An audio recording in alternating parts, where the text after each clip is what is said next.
Michael Masi not included on January 2022 document. FIA race director Michael Masi has not been listed under the single-seater headline anymore on the new FIA General Organization chart released for the month of January 2022 amid speculation he could be sacked. Masi, and his colleague Nicholas Tombazis, were both included in October's document last year under the Secretary for General Motorsport category.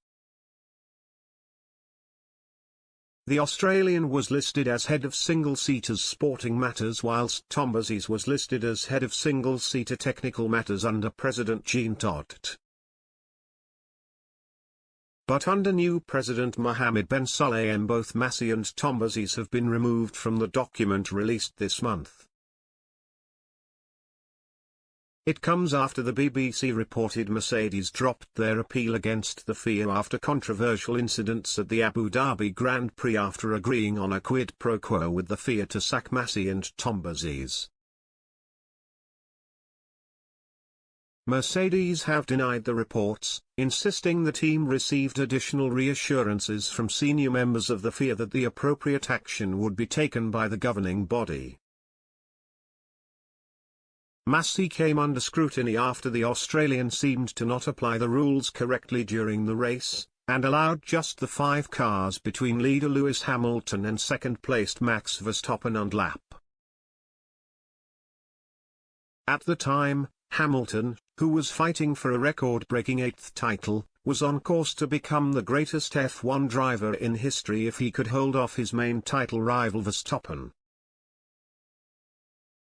But the tables flipped with 5 laps remaining after Masi allowed the race to resume without all the cars having time to unlap themselves.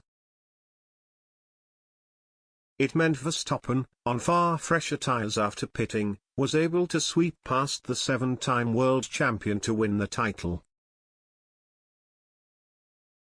Mercedes boss Toto Wolff admitted he and Hamilton had been left disillusioned by the sport, with the 7-time world champion since disappearing from the public eye, bar a trip to be knighted at Windsor Castle. Speaking after the race, Wolff added, "Lewis and I are disillusioned at the moment. We are not disillusioned with the sport, we love the sport with every bone in our body, and we love it because the stopwatch never lies.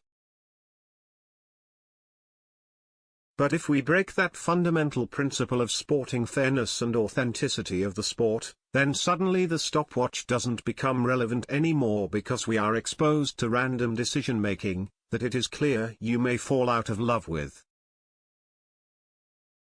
Then you start to question if all the work you have been putting in, all the sweat, tears, and blood, can actually be demonstrated in terms of being the best possible performance on track because it can be taken away randomly. It's going to take a long time for us to digest what has happened. I don't think we will ever get over it. That's not possible. And certainly not as a driver. Since that day in Abu Dhabi, the FIA has pledged to investigate what happened during the final few laps of the race, with any findings yet to be published. The BBC continued to add that Hamilton is said to have lost trust with the governing body and will wait for the results of the inquiry before committing to a return to the championship.